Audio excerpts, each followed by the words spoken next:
जय श्री कृष्णा। राधे राधे। आज द्वादशी तिथि है और एकादशी व्रत का पारण किया जाएगा। एकादशी का व्रत भगवान श्री हरि विष्णु और देवी एकादशी माता को समर्पित है, जो कि भगवान विष्णु से ही उत्पन्न हुई है और इस देवी का प्रादुर्भाव एकादशी के दिन हुआ था। इसीलिए भगवान श्री हरि विष्णु ने स्वयं इसका नाम एकादशी रखा था और उन्हें वरदान दिया था कि जो भी व्यक्ति एकादशी तिथि को व्रत रखेगा और मेरे साथ साथ तुम्हारी पूजा करेगा, वह पाप मुक्त होकर उत्तम लोक को प्राप्त होगा। एकादशी का व्रत पूरे नियमों का पालन करते हुए किया जाता है। इस व्रत में नियम की शुरुआत 10वीं तिथि दोपहर के बाद से हो जाती है और फिर पूरे नियमों का पालन करते हुए एकादशी के दिन व्रत रखा जाता है और द्वादशी के दिन इस व्रत का पारण किया जाता है। पारण करने से पहले श्री हरि विष्णु भगवान, लक्ष्मी माता और तुलसी माता की पूजा की जाती है और इनकी कथाओं को बड़े ही श्रद्धा भाव से सुनकर सुपात्र ब्राह्मण को भोजन करवाया जाता है और फिर ब्राह्मण देवता का आशीर्वाद लेकर यथासंभव दान दक्षिणा दी जाती है और उसके बाद ही व्रत का पारण किया जाता है। तो पारण करने से पहले पारण की कथा अवश्य सुननी चाहिए। पारण के अंदर आप राजा अम्बरीश की कथा सुन सकते हैं, तुलसी माता की, बांके बिहारी की, और जो भी एकादशी होती है उस एकादशी की व्रत कथा सुन सकते हैं। तो अब अपने सुनते हैं द्वादशी के दिन सुनी जाने वाली एकादशी व्रत के पारण की कथा। तो आप सारे विष्णु भक्त इस कथा को श्रद्धा भाव से पूरा सुने और कमेंट बॉक्स में लक्ष्मीपति नारायण की जय हो लिखकर इस कथा को लाइक करें और ज़्यादा से ज़्यादा विष्णु भक्तों में शेयर करें। भगवान श्री हरि आपकी सारी मनोकामनाएं पूर्ण करें। बोलो लक्ष्मीपति नारायण की जय हो। एक समय की बात है, सब धर्मों के ज्ञाता, वेद और शास्त्रों के अर्थ ज्ञान में पारंगत, सबके हृदय में रमण करने वाले, श्रीमन नारायण के तत्व को जानने वाले तथा भगवत परायण भक्त शिरोमणि प्रहलाद जी जब सुखपूर्वक बैठे हुए थे, तो उस समय उनके समीप सब धर्म का पालन करने वाले महर्षि जन कुछ पूछने के लिए वहां आए। महर्षियों ने कहा कि प्रहलाद जी, आपको प्रणाम है, हम आज आपसे कुछ पूछने की इच्छा रखते हैं। तो उन्होंने कहा कि निसंकोच कहिए। तो महर्षियों ने कहा कि प्रहलाद जी, आप ऐसा कोई साधन बताइए जिसे ज्ञान, ध्यान और इंद्रिय निग्रह के बिना ही अनायास भगवान नारायण का परम पद प्राप्त हो जाए। तो ऋषियों के ऐसा पूछने पर संपूर्ण लोकों के हित के लिए उद्धत रहने वाले विष्णु भक्त महाभाग प्रहलाद जी ने इस प्रकार कहा कि महर्षियों, जो 18 पुराणों का सार से भी सारतर तत्व है, जिसे कार्तिकेय जी के पूछने पर भगवान शंकर ने उन्हें बताया था, मैं उसका वर्णन करता हूँ, ध्यान पूर्वक सुनना। कि जो कली काल में एकादशी का व्रत रात्रि जागरण पूर्वक करते हैं एवं वैष्णव शास्त्र का पाठ करता है, उसके कोटि कोटि जन्मों के किए हुए 4 प्रकार के पाप नष्ट हो जाते हैं। जो एकादशी के दिन वैष्णव शास्त्र का उपदेश करता है, उसे मेरा भक्त जानना चाहिए, जिसे एकादशी व्रत को करने में कोई संशय नहीं होता तथा रात्रि जागरण में निद्रा नहीं आती। जो उत्साह पूर्वक नाचता और गाता है, वही मेरा विशेष भक्त है। मैं उसे उत्तम ज्ञान देता हूँ और भगवान विष्णु मोक्ष प्रदान करते हैं। अतः मेरे भक्त को विशेष रूप से एकादशी व्रत एवं व्रत के दिन रात्रि में जागरण करना चाहिए। जो कोई भगवान विष्णु से वैर रखते हैं, उन्हें पाखंडी जानना चाहिए, और जो एकादशी की रात्रि को जागरण भजन करते हुए रात बिताते हैं, उन्हें आधे निमेष मात्र में अग्निटोम तथा अति रात्र यज्ञ के समान फल प्राप्त होता है। जो रात्रि जागरण में बारंबार भगवान विष्णु के मुखारविंद का दर्शन करते हैं, उनको भी वही फल प्राप्त होता है। जो मनुष्य द्वादशी तिथि को एक बार पारण एवं भगवान विष्णु के आगे जागरण करते हैं, वे यमराज के पास से मुक्त हो जाते हैं। जो द्वादशी को भगवान का स्मरण करते हुए रात्रि जागरण करे और गीता शास्त्र से मनोविनोद करते हैं, वे भी यमराज के बंधन से मुक्त हो जाते हैं। जो प्राण त्याग हो जाने पर भी द्वादशी का जागरण नहीं छोड़ते वे धन्य और पुण्य आत्मा होते हैं। जिनके वंश के लोग एकादशी की रात में जागरण करते हैं वे ही धन्य हैं। जिन्होंने एकादशी को जागरण किया है उन्होंने यज्ञ, दान, गया, श्राद्ध और नित्य प्रयाग स्नान कर लिया है। ऐसे भक्तों को सन्यासियों के सन्यास का पुण्य फल भी मिल जाता है और उनके द्वारा इष्टापूर्त कर्मों का भी भली भांति पालन हो जाता है। षडानन भगवान विष्णु के भक्त जागरण सहित एकादशी का व्रत करते हैं, इसीलिए वे मुझे सदा ही विशेष प्रिय होते हैं। जिसने वर्धनी एकादशी की रात में जागरण किया है उसने पुनः प्राप्त होने वाले शरीर को स्वयं ही भस्म कर दिया है। जिसने त्रिस्पर्शा एकादशी को रात्रि में जागरण किया है वह भगवान विष्णु के स्वरूप में लीन हो जाता है। जिसने हरि प्रबोधनी एकादशी की रात में जागरण किया है उसके स्थूल सूक्ष्म सभी पाप नष्ट हो जाते हैं। जो द्वादशी की रात में जागरण तथा ताल स्वर के साथ संगीत का आयोजन करता है उसे महान पुण्य की प्राप्ति होती है। जो एकादशी के दिन ऋषियों द्वारा बनाए हुए दिव्य स्त्रोतों से, ऋग्वेद, यजुर्वेद, सामवेद के वैष्णव मंत्रों से, संस्कृत और प्राकृत के अन्य स्त्रोतों से एवं गीत वाद्य आदि के द्वारा भगवान श्री हरि विष्णु को संतुष्ट करता है उसे भगवान विष्णु भी परम आनंद प्रदान करते हैं। जो एकादशी की रात में भगवान विष्णु के आगे वैष्णव भक्तों के समीप गीता और विष्णु सहस्त्र नाम का पाठ करता है वह उस परम धाम में जाता है जहाँ साक्षात भगवान नारायण विराजमान है। पुण्य में भागवत तथा स्कंद पुराण भगवान विष्णु को अत्यंत प्रिय है। मथुरा और वज्र में भगवान विष्णु के बाल चरित्र का वर्णन किया गया है। उसे जो एकादशी की रात में भगवान केशव का पूजन करके पढ़ता है उसका पुण्य कितना है यह मैं भी नहीं जानता, कदाचित भगवान विष्णु ही जानते हो। हे पुत्र, भगवान के समीप गीत, नृत्य तथा स्तोत्र पाठ आदि से जो फल प्राप्त होता है वही कली काल में श्री हरि के समीप जागरण करते समय विष्णु सहस्त्र नाम, गीता तथा श्रीमद् भागवत का पाठ करने से सहस्त्र गुना होकर मिलता है। जो श्री हरि के समीप जागरण करते समय रात में दीपक जलाता है उसका पुण्य 100 कल्पों में भी नष्ट नहीं होता। जो व्रत के साथ रात्रि जागरण में मंजरी सहित तुलसी दल से भक्ति पूर्वक श्री हरि की पूजा करता है उसका पुनः इस संसार में जन्म नहीं होता। स्नान, चंदन, लेप, धूप, दीप, निवेद और तांबूल यह सब जागरण काल में भगवान विष्णु को समर्पित किया जाए तो ऐसा करने से अक्षय पुण्य फलों की प्राप्ति होती है। हे कार्तिकेय, जो भक्त मेरा ध्यान करना चाहता है वह एकादशी की रात्रि में श्री हरि के समीप भक्ति पूर्वक जागरण करे। एकादशी के दिन जो लोग जागरण करते हैं उनके शरीर में इंद्र आदि देवता आकर स्थित हो जाते हैं। जो जागरण काल में महाभारत का पाठ करते हैं वे उस परम धाम में जाते हैं जहाँ सन्यासी महात्मा जाया करते हैं। जो उस समय श्री रामचंद्र जी का चरित्र 10 कंठ वध पढ़ते हैं वे योग वेताओं की गति को प्राप्त करते हैं। जिन्होंने श्री हरि के समीप जागरण किया है उन्होंने 4 वेदों का स्वाध्याय, देवताओं का पूजन, यज्ञों का अनुष्ठान तथा सब तीर्थों में स्नान कर लिया। श्री कृष्ण से बढ़कर कोई देवता नहीं और एकादशी व्रत के समान कोई दूसरा व्रत नहीं है। जहाँ भागवत शास्त्र हैं, भगवान विष्णु के लिए जहाँ जागरण किया जाता है और जहाँ शालिग्राम शिला स्थित होती है वहाँ साक्षात भगवान विष्णु स्वयं उपस्थित होते हैं। तो अब मैं आपको एकादशी व्रत की विधि बतलाता हूँ। 10वीं की रात्रि को पूर्ण ब्रह्मचर्य का पालन करें, भोग विलास से दूर रहें और एकादशी के दिन सुबह लकड़ी की दातुन करें। इस दिन पेस्ट का प्रयोग नहीं करना चाहिए। नींबू, जामुन या आम के पत्ते लेकर चबा लें और अंगुली से अपने गले को शुद्ध कर लें।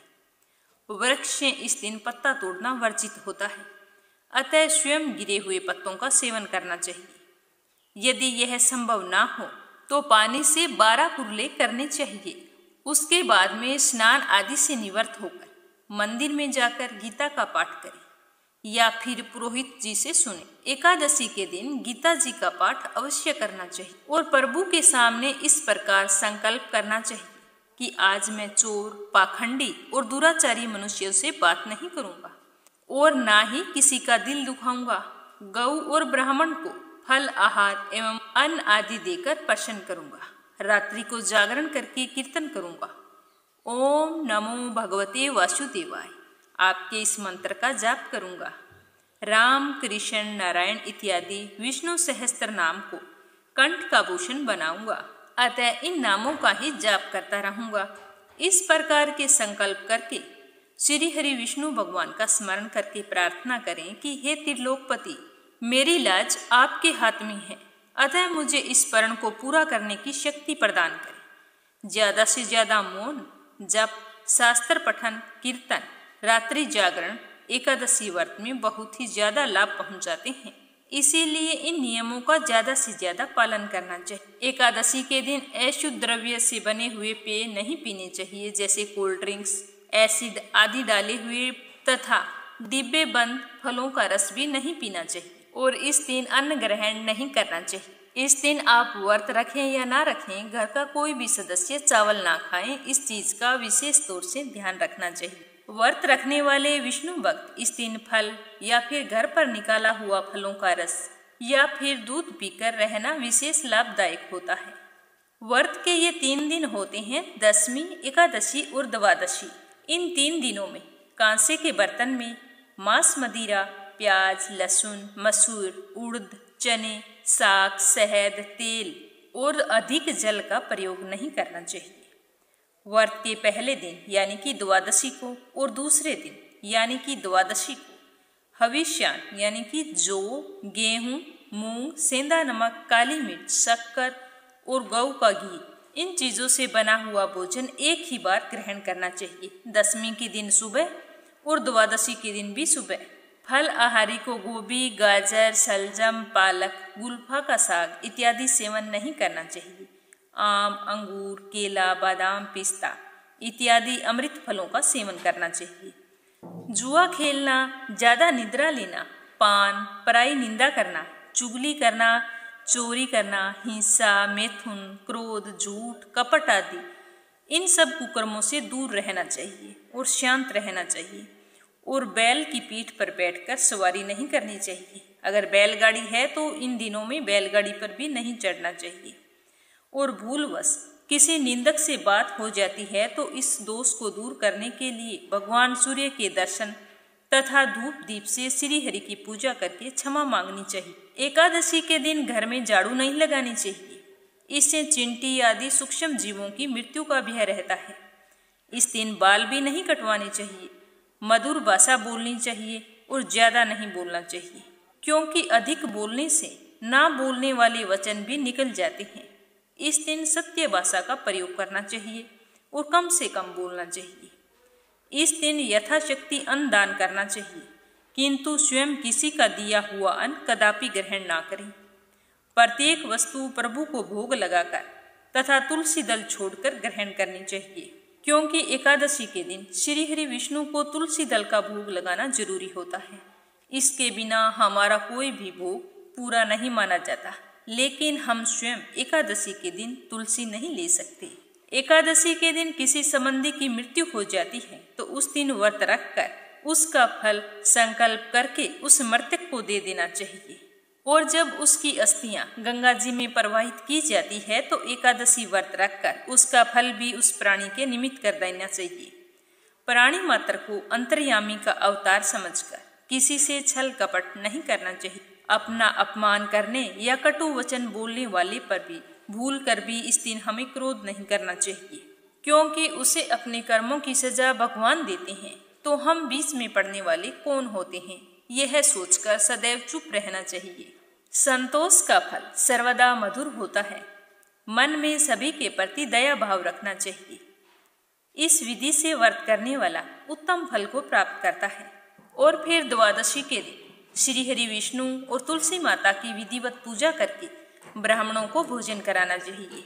भोजन करवाएं तो अपने चेहरे पर मुस्कान रखें और बाद में यथासंभव दान दक्षिणा देकर प्रसन्नचित मन से ब्राह्मणों को विदा करना चाहिए और फिर स्वयं व्रत का पारण करें। द्वादशी को सेवा पूजा की जगह बैठकर मीठे चावलों से व्रत का पारण करना चाहिए। किसी कारणवश अगर आप चावल नहीं बना सकते हैं तो 7 दाने चावल के लेकर उसके 14 टुकड़े करके अपने सिर के पीछे फेंकना चाहिए और साथ ही इस प्रकार प्रार्थना करनी चाहिए कि मेरे 7 जन्मों के शारीरिक, वाचिक और मानसिक पाप नष्ट हुए। यह भावना करके 7 अंजलि जल पिए और फिर 7 दाने चावल के खाकर व्रत का पारण करना चाहिए। पौराणिक कथा के अनुसार प्राचीन काल में महिध्वज नाम का एक धर्मात्मा राजा था। उसका छोटा भाई था वज्रध्वज। वह बहुत ही क्रूर, अधर्मी और अन्यायी था। वह भाई होकर भी अपने बड़े भाई से द्वेष रखता था, पर उसका बड़ा भाई अपने छोटे भाई से बड़ा ही स्नेह रखता था। उसकी छोटी छोटी गलतियों को वो नज़रअंदाज कर देता। महिध्वज ने अपने भाई वज्रध्वज को कभी कुछ भी नहीं कहा, लेकिन वज्रध्वज का हृदय अपने भाई के प्रति कभी नहीं बदला।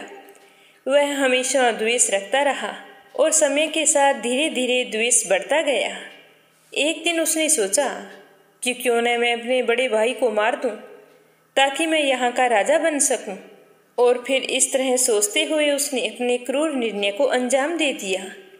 एक रात्रि को अपने बड़े भाई की हत्या करके उसके शरीर को एक जंगल में ले जाकर पीपल के पेड़ के नीचे गाड़ दिया और मन ही मन बहुत ही खुश हो रहा था कि मैंने ना जाने कितना ही बड़ा कार्य कर दिया है।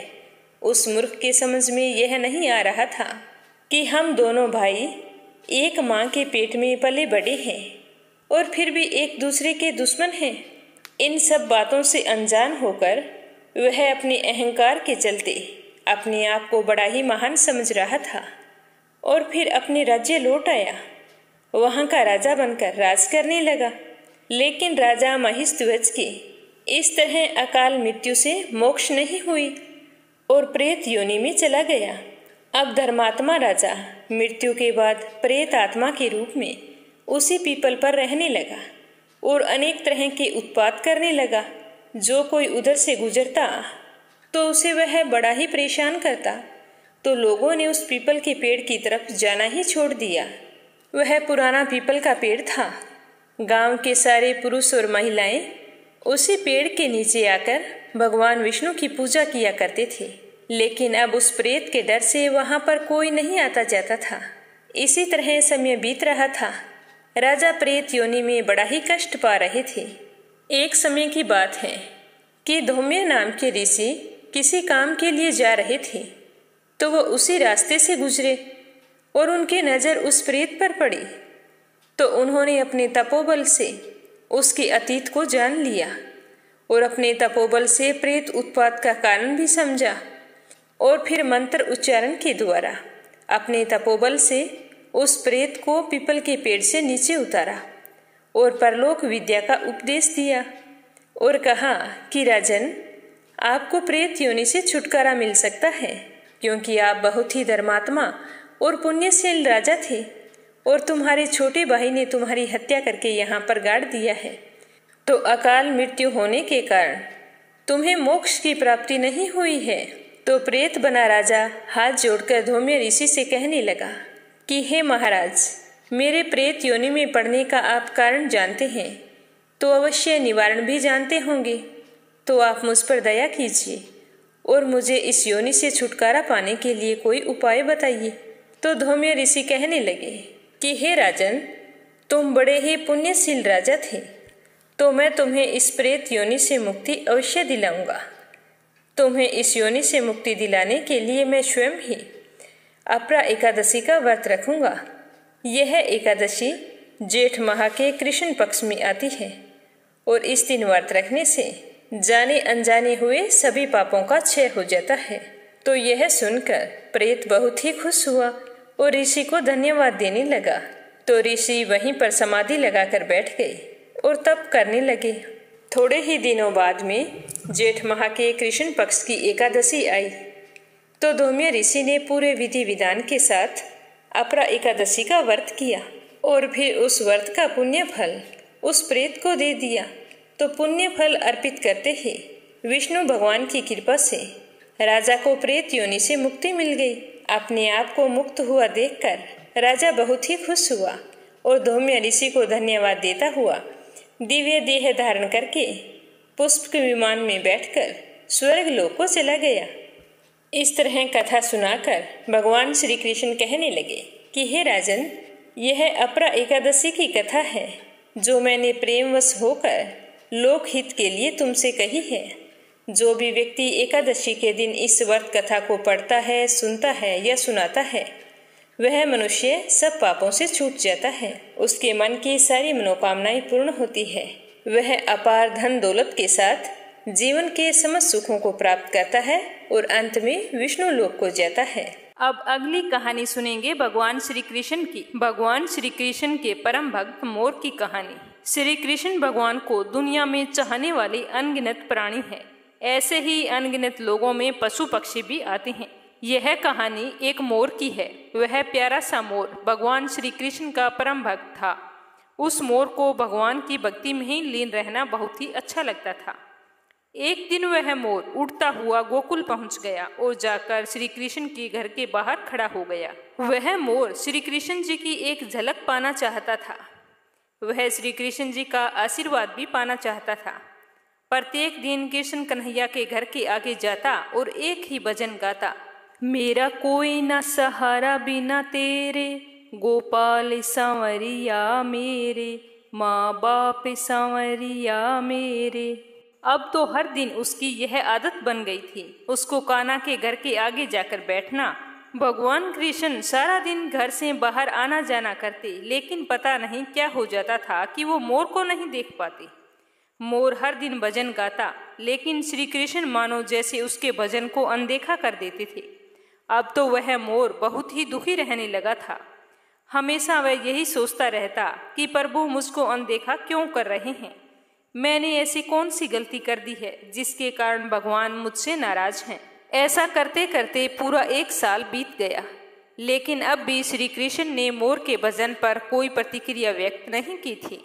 आखिर एक दिन मोर थक हार कर जोर जोर से रोने लगा। उसकी सिसकती हुई आवाज को किसी ने नहीं सुना। तभी वहां से एक मैना गुजर रही थी, तो उसने देखा कि मोर तो जोरों से रो रहा था। तो वह मोर के पास गई और पूछा कि क्या हुआ भाई, तुम रो क्यों रहे हो। तो मोर ने कहा कि मैं क्या बताऊं बहन, मैं तो बहुत ही दुखी हो गया हूँ। आज मुझे पूरा 1 साल हो गया है यहाँ आते हुए, लेकिन कृष्ण कन्हैया ने एक बार भी पलट कर मेरी तरफ नहीं देखा। पता नहीं मैंने ऐसी कौन सी गलती कर दी। तो मैना बोली, भाई तुमने कोई गलती नहीं की। मुझे पता है कि तुम दुखी हो। मुझे लगता है कि तुम्हारे दुख को राधा रानी ही दूर कर सकती है। तो चलो मैं तुम्हें राधा रानी के घर बरसाना ले चलती हूँ। फिर वह मोर और मैना बरसाना की ओर निकल पड़े। बरसाना पहुंचकर मोर और मैना राधा रानी के घर पहुँचे। मोर ने बरसाना में आकर भी कृष्ण जी के लिए भजन गाया, जबकि मैना ने राधा जी के लिए श्री राधे राधे राधे राधे बरसाने वाली राधे राधे यह भजन गाया। जैसे ही राधा जी ने कृष्ण जी का भजन सुना तो वह भागी हुई बाहर चली आई और राधा जी ने मोर को अपने हाथों में उठा लिया। राधा जी मोर को सहलाते हुए प्यार करने लगी। फिर राधा रानी ने पूछा कि मोर, तुमने बहुत प्यारा भजन गाया है, तुम कहाँ रहते हो? मेरे घर के आगे आकर गाने का क्या मतलब है, मुझे बताओ। तो मोर बोला कि राधा रानी, मैं कृष्ण जी का भक्त हूँ। 1 साल से मैं कान्हा के भजन गा रहा हूँ, लेकिन उन्होंने मुझे एक बार भी नहीं देखा। यहाँ तक कि जब भी मुझे प्यास लगी तब उन्होंने मुझे पानी भी नहीं पिलाया। ऐसा कहते हुए मोर फिर से जोरों से रोने लगा। तो राधा रानी ने कहा कि प्यारे मोर, तुम रो मत। अगर तुम्हें श्री कृष्ण का आशीर्वाद चाहिए तो तुम ऐसा करो कि तुम श्री कृष्ण के भजन की जगह राधा रानी का भजन गाकर देखो। हो सकता है कि सुनकर श्री कृष्ण जी खुद ही चलकर तुम्हारे पास आ जाएं। मोर और मैना ने राधा रानी की बात को एकदम सही माना और फिर से दोबारा गोकुल की ओर उड़ चले। तो गोकुल पहुंचते ही मोर ने फिर से श्री कृष्ण जी के घर की ओर रुख किया, लेकिन इस बार कृष्ण जी का भजन गाने की जगह मोर ने राधा रानी का भजन गाया। श्री राधे राधे बरसाने वाली राधे राधे जैसे ही राधा रानी के नाम का भजन श्री कृष्ण के कानों में पड़ा तो श्री कृष्ण भगवान बाहर की ओर दौड़े चले आए और बाहर आते ही उन्होंने मोर को अपने हाथ में उठाया और प्यार से पूछा, प्यारे मोर, तुम कहाँ से आए हो? क्या तुम बरसाना गांव से आए हो जो राधा रानी का इतना प्यारा भजन गा रहे हो? तो मोर ने कहा कि हे भगवान, मैं तो गोकुल गांव से ही हूँ। पिछले 1 साल से आपके यहाँ आ रहा हूँ और मैं पिछले 1 साल से आपके यहाँ आपके नाम का भजन भी गा रहा हूँ, लेकिन आपने मेरी तरफ एक बार देखा तक नहीं। ये तो छोड़ो, आपने मुझे कभी पानी भी नहीं पिलाया। तो श्री कृष्ण भगवान ने कहा कि प्रिय मोर, तुम्हारी बात एकदम सही है। मैंने तुम्हें पानी तक का भी नहीं पूछा और इसके लिए मैं पाप का भागीदार हूँ, लेकिन तुम पुण्य आत्मा हो। तुमने सबसे बड़ा पुण्य का काम यह किया है कि तुमने राधा रानी का नाम लिया है। इसी पुण्य काम के लिए आज से हमेशा के लिए तुम मेरे दिल में बस गए हो। आज से तुम्हारा स्थान मेरे सिर पर होगा। यह कहकर कृष्ण कन्हैया ने मोर का गिरा हुआ एक पंख उठाया और उसे अपने मुकुट पर सजा लिया। बस उसी दिन से लेकर आज तक कृष्ण कन्हैया के माथे पर सदैव मोर पंख विराजमान रहता है और सभी मोर पंख को बहुत ही पवित्र मानते हैं।